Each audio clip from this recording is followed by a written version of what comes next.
नमस्कार दोस्तों सभी को धन्यवाद देना चाहूंगा कि आप बहुत अच्छे तरीके से और शांति तरीके से बैठ के आप सुन रहे हो। बहुत लंबे टाइम तक आपने बैठ के सुना है और बहुत शांति बनाए रखे हो। मैंने आज तक ऐसा शो, मैं पिछले 7-8 साल से नेटवर्क मार्केटिंग में हूं, लेकिन बहुत बड़ी बड़ी कंपनियों के शो देखे और जिस कंपनी में मैं पिछली बार था उस कंपनी के भी शो देखे, लेकिन जो आज का शो है ये हिंदुस्तान में ऐसी कोई कंपनी ऐसा शो कभी नहीं कर पाएगी, कभी भी नहीं कर पाएगी। मैं ये देख के दंग हूं कि एक भी आदमी हिल नहीं रहा है, एक भी आदमी अपनी नजरें नहीं हटा रहा है, कोई मूवमेंट नहीं कर रहा है। पता नहीं कौन सी उम्मीद लगा के आप बैठे हो कि आज हमें पता नहीं क्या मिलने वाला है। तो मैं आपको यकीन दिला देता हूं, इस शो के जाने के बाद यहां पर बैठे हर शख्स की जिंदगी में बहुत बड़ा बदलाव आने वाला है। मेरा नाम भीषम चौहान और एक छोटे से गांव का मैं रहने वाला हूं। सभी जितने भी लीडर आए सभी गांव से ही बिलोंग करते हैं और यहां पर 90% लोग जितने भी बैठे हैं वो भी गांव से ही बिलोंग करते हैं। हर किसी के पीछे कोई ना कोई दुख भरी कहानी है, मेरे पीछे कोई दुख भरी कहानी नहीं थी। मैं कंफर्ट जोन में जीने वाला बंदा था, मैं हर पल का मजा लेने वाला बंदा था। ना मुझे गरीबी से मतलब था, ना अमीरी से मतलब था, मुझे जो पल मिल जाए उसी में ही मजा लेने वाला बंदा था। मैं किसी की कोई रेस्पेक्ट नहीं करता था, कोई इज्जत नहीं करता था, बातें करने का मेरे अंदर कोई ढंग नहीं था, गाली गलौज देके मैं बातें करता था। जिस दिन मेरे सामने मेरे गुरु आए, मुझे नेटवर्क मार्केटिंग का प्लान बताया, प्लान तो पहले ही देख लिया था, लेकिन जब मुझे समझ में नहीं आया तो मैंने सोचा एक बार देख के आता हूं ये होता क्या है। डियर फ्रेंड, जब मैंने देखा एक आर्मी मैन 200 लोगों को ट्रेनिंग दे रहा है, 200 लोगों को ट्रेनिंग दे रहा है, उस ट्रेनिंग में 100 से ज्यादा लोग रो रहे हैं, 100 से ज्यादा लोग कमिटमेंट कर रहे हैं, वादा कर रहे हैं सर आपके साथ है। दोस्तों मैं दंग रह गया, मैं पढ़ा लिखा आदमी दंग रह गया। मैंने पहले सोचता था या तो 10वीं 12वीं पास अनपढ़ लोग ये बिजनेस करते होंगे, लेकिन जब मैंने उस आर्मी मैन को देखा कि वो इस तरीके से लोगों को से बात कर रहा है, लोगों की जिंदगी बदलने की बात कर रहा है, तो दोस्तों मुझे पता चला वो हमारे गुरु संजीव सर है।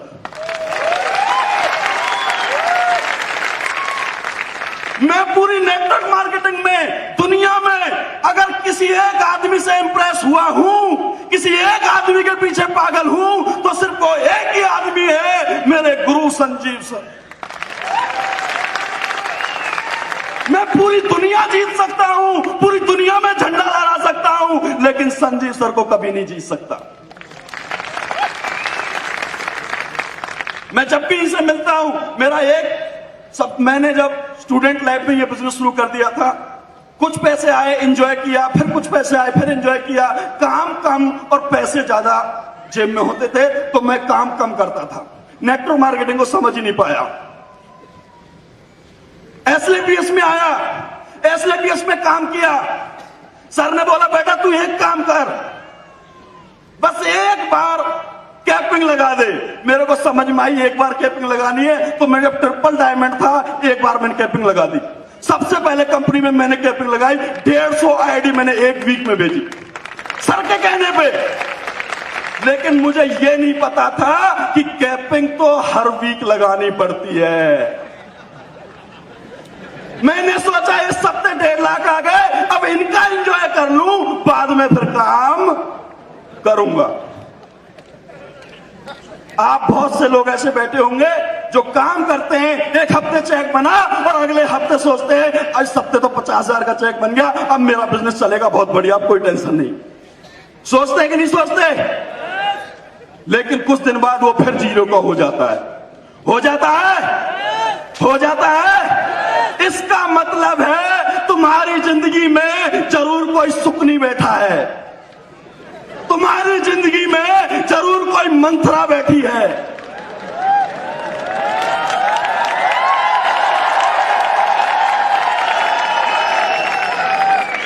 एक चिड़चिड़े आदमी ने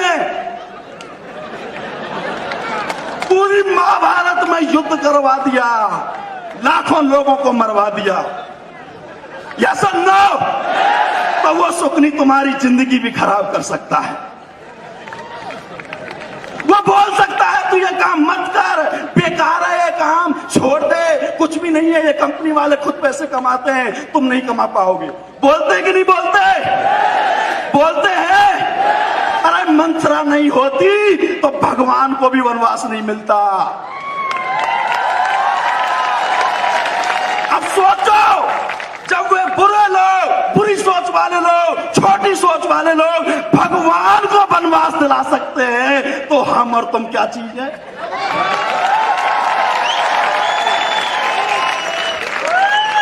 हम और तुम क्या चीज है क्या? मेरी जिंदगी में भी कुछ लोग ऐसे आए,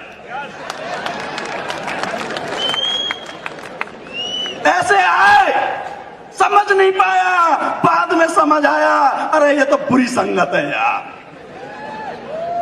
अब मैं काफी देर से यहां बैठा था, करोड़पतियों को देख रहा था, उनकी स्पीच सुन रहा था, लखपतियों को देख रहा था, इतने अच्छे माहौल को देख रहा था, तब समझ में आया यार माहौल तो ये है, संगत तो ये है।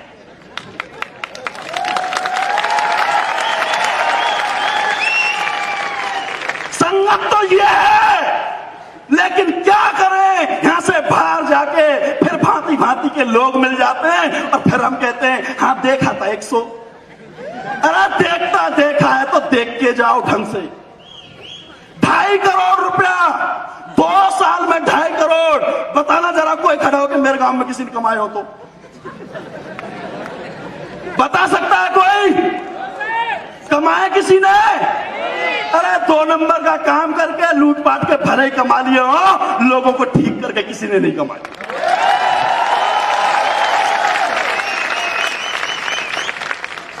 एक छोटी सी स्टोरी शेयर करूंगा, सर कर दूं?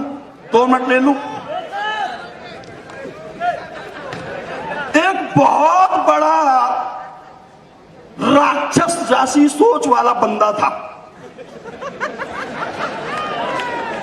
उसने बोला कि भाई मुझे तो अब एक काम करना है, 1000 आदमियों की उंगली काटनी है और उनकी उंगली की माला बना के अपने गले में डाल के घूमूंगा।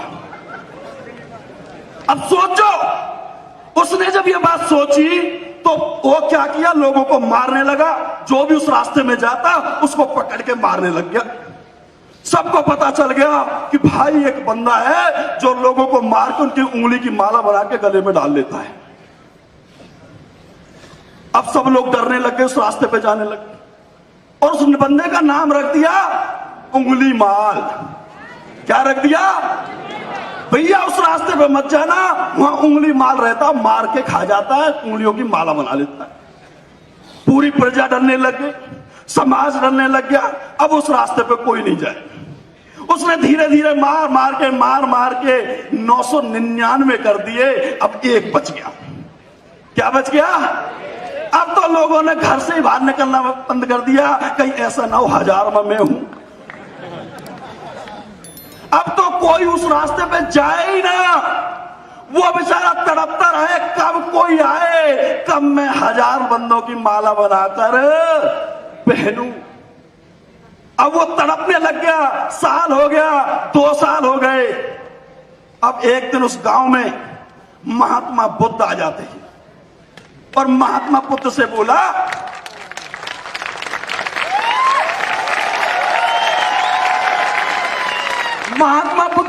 महाराज इस गांव में क्यों आ गया? यहाँ तो उंगली माल रहता है और वो तुम्हें मार के तुम्हारी उंगली काट के माला बना के पहन लेगा, इस गांव से भाग जाओ। उसने बोला ये उंगली माल कौन है? तो प्रजा ने बताया ऐसे ऐसे माला बना के पहनता है वो। बोला कहाँ रहता है? बोले वहां रहता है। चलो मैं वहीं जाके मिल लेता हूं फिर उससे। उसने बोला महाराज क्यों जा रहे हो आप? वो मार देगा तुम्हें। अरे बेवकूफ, मैं इसलिए जा रहा हूं, वो बेचारा तड़प रहा होगा 1000 रुपए के लिए, तो मैं चला ही जाता हूं। मुझ पर उसकी तड़प नहीं देखी जा रही, मैं चला ही जाता हूं। मैंने देखा है बंदा प्लान करने जा रहा है, बोला मत जाना। क्यों? वो तो नेगेटिव हुआ पड़ा है।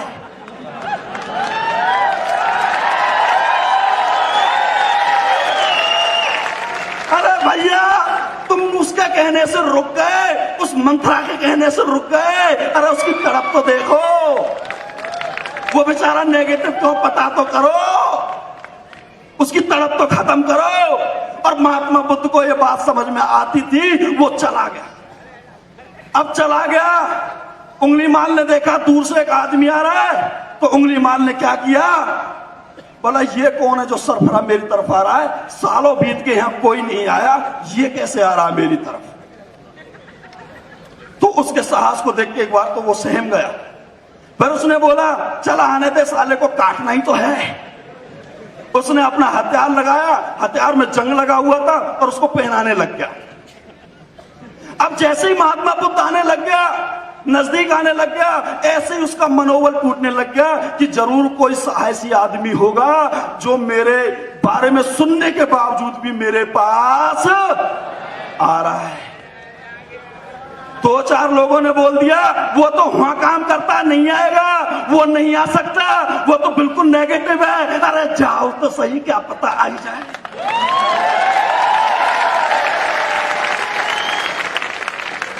साहस तो करो। अब वो साहस उसका बढ़ता गया, महात्मा बुद्ध का, उसका मनोबल टूटता गया। और जैसे ही पहुंचा तो उसने बोला साधु भाग जा, तेरे को मार दूंगा, तूने मेरे को सुना नहीं, चल तेरे को एक मौका दे रहा हूं, तुझे किसी ने बताया नहीं होगा, अब मैं बता देता हूं मैं कौन हूं, और तू यहां से भाग जा। साधु ने बोला मैं तो तेरी इस तकलीफ को पूरी करने आया हूं, मैं तो तेरे दुख को खत्म करने आया हूं। बोला तुझे पता नहीं है, मैं तुझे मार दूंगा, तुझे काट दूंगा। बोला ये काम तो तू बहुत दिन से कर रहा है। अरे काटना है तो एक काम कर, ये पेड़ की डाली काट दे। उसने गुस्से में आके वो डाली काट दी। बोला अब एक काम कर, इस डाली को जोड़ दे। बोला ये कैसे हो जाएगा, ये तो कोई कर ही नहीं सकता। बोला तू काटने का काम करता है, तोड़ने का काम करता है, छोड़ने का काम करता है, मैं जोड़ने का काम करता हूं।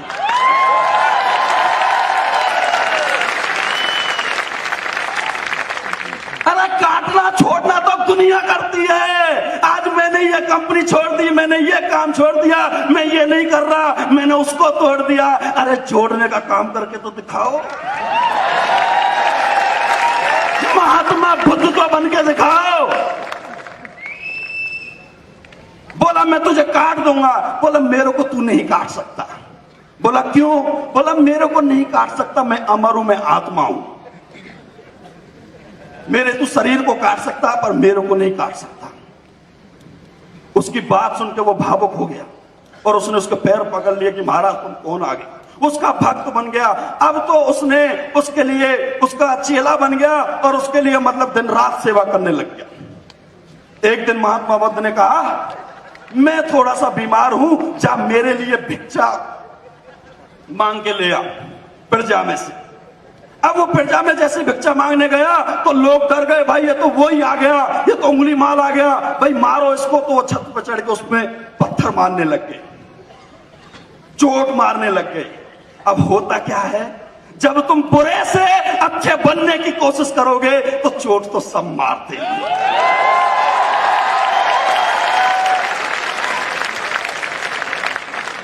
मैंने अच्छा बनने की कोशिश की तो मेरे जिनको मैं प्रेमी समझता था अपना, जिनको अपना दोस्त समझता था, वही दुश्मन बन गए। बन तू करोड़पति, कमा तू पैसे, हम कमाने देंगे तेरे को। अड़ गए मेरे सामने, खड़े हो गए, रोज मेरे को इमोशनली मेरा मतलब कि वो एनीहाउ रोज मेरी सोच पे वार करे, मेरे घर वालों पे वार करे, मुझ पे वार करे, और आज भी करते हैं। आज भी छोटे छोटे पत्थर मारते रहते हैं। लेकिन मैंने AWPL पे आके सीखा कि भीषम टूटना नहीं है। सर ने इतना टैलेंट दिया है, जिस दिन से मैं सर से मिला हूं, आप देखते होंगे मेरा प्लान सुनते होंगे सीडी में, क्या उस प्लान को सुनने से तुम्हें ऐसा लगता है कि कोई तुम्हें पैसे ना दे?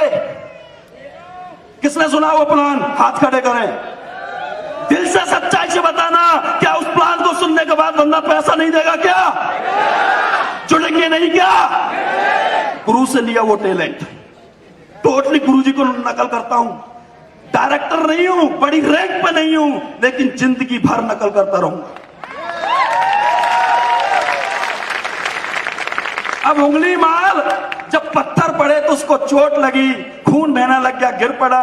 किसी ने जाके बताया कि वहां तो उंगली माल में पत्थर लग रहे, मार लग रही है। तो बुद्ध जो साधु महात्मा थे वो गए और उंगली माल को उठाया, और उनको जब चोटों को देखकर बुद्ध महात्मा ने पूछा कि उंगली माल, चोट तो नहीं लगी? तो उंगली माल ने पता क्या बोला? गुरुजी मेरे को चोट नहीं लगी, मैं तो आत्मा हूं। आत्मा को कोई चोट नहीं लगती। यहां मेसम नहीं खड़ा, ये सिर्फ एक बॉडी है। यहां आत्मा खड़ी है, इसको कोई फर्क नहीं पड़ता। अब तो AWPL में आकर काम करके, लोगों को ठीक करके, जिस गुरु ने, जहां हम डॉक्टर वकील से डरते थे, आज गुरु के आशीर्वाद से खुद ही डॉक्टर खुद वकील है। आज तो जो MBBS करके आ रहा है, जो MBBS करके आ रहा है, जिससे हमारे बड़े बड़े रिश्तेदार हमें डराते थे, तू क्या करता, मेरा बेटा तो MBBS कर रहा है, तू क्या करता है? तो हमें डर लगता था, हाँ भाई MBBS कर रहा है, करोड़ों रुपया खर्च कर रहा है। लेकिन आज जब वो कहता है मेरा बेटा MBBS कर रहा है, तो मुझे हंसी आती है। मुझे हंसी आती है, क्योंकि वो अपनी जिंदगी में इतने लोगों को ठीक नहीं कर पाएगा जितने हमने अब तक ठीक कर दिया।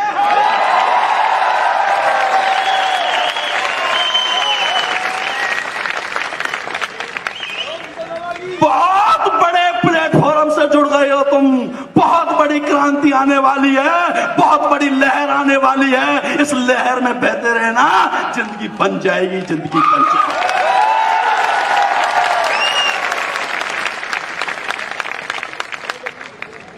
कुणाल यादव जी ने कहा 70 करोड़ बेकार लगने लग गए। बोला था, पता क्यों?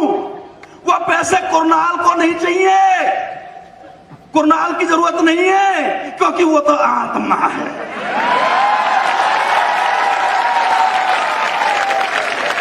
अब आत्मा क्या पैसे खाएगी? क्या आत्मा को भूख लगेगी? अब आत्मा का काम तो ये है सभी को परमात्मा बनाना। तो दोस्तों, ज्यादा समय मेरे को नहीं मिला है, जो भी समय दिया है इस समय में वो बातें कही है, अगर अमल कर गए तो सभी करोड़पति बनो। Thank you, thank you, thank you.